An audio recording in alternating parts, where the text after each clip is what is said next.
দিনটা ছিল 1941 সনের সেই ঝড়ো ঝড়ো অথচ মুখ 7ই অগস্ট, যার বাংলা নাম 22শে শ্রাবণ।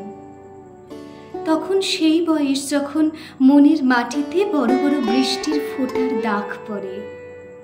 সেই মাটিতে উদাসীন নির্মম কঠিন কোনো ধাতুতে ইমারত তৈরি করা কল্পনাও করা যায় না। সেই বয়স, সেই সময়। জানতাম তিনি কলকাতায় আনিত, চেতনা অচেতনার মাঝখানের চৌকাঠে অনিশ্চিত অবস্থায় আচ্ছন্ন।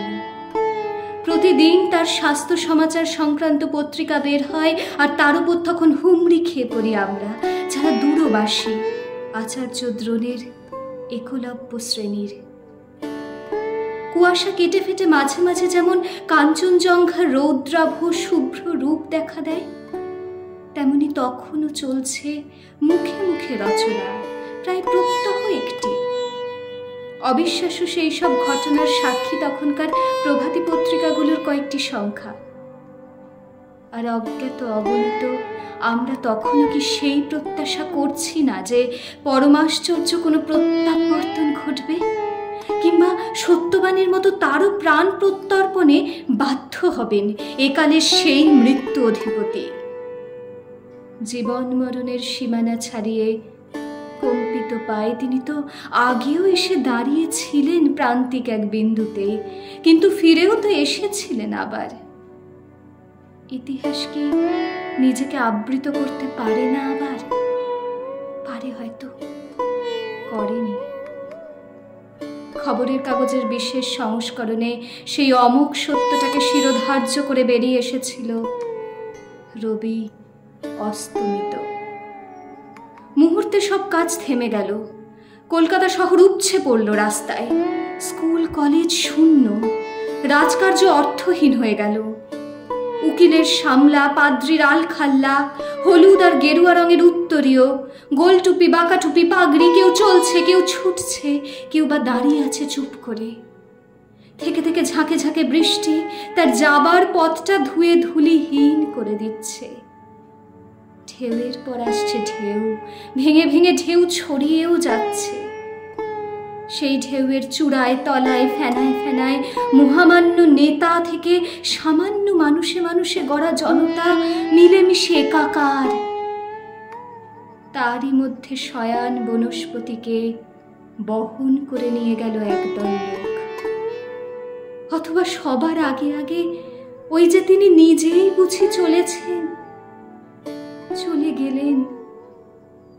এমন নয় যে অকাল মৃত্যু, এমন নয় যে অপ্রত্যাশিত, তবু সেই মুহূর্তে কঠিন মাটি ফেটে গিয়ে গহ্বর খুলে গেল। রবীন্দ্রনাথ নেই, কি আমাদের ভালোবাসবেন, শাসন করবেন? কাকে আমরা উত্ত্যক্ত করব সেই সব তুচ্ছ দাবি নিয়ে, যা শুধু তারই হাতে রত্ন হয়ে উঠত? স্বদেশের সংকটের সময় কে আমাদের পরামর্শ দেবেন?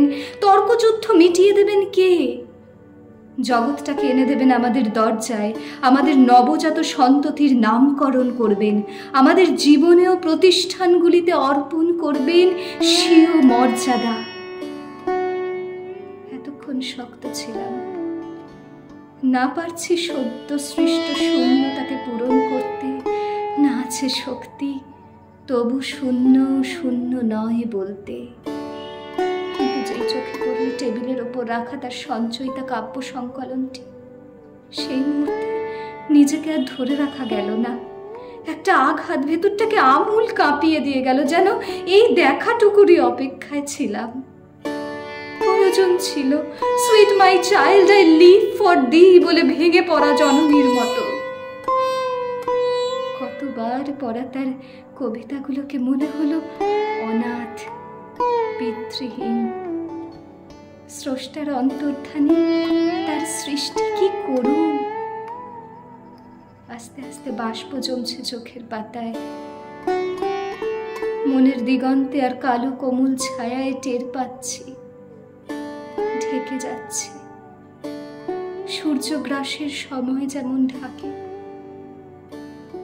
অঝোর বর্ষণ তখন আর বাইরের প্রকৃতিতে নেই, সেই জলধারা ঠাঁই নিয়েছে ঘরে ঘরে, টলমল মনের পর মনে। পরিবেশ যখন স্নাত স্নিগ্ধ, তখন বহ্নিমান চিতা জ্বলছিল গঙ্গার কূলে।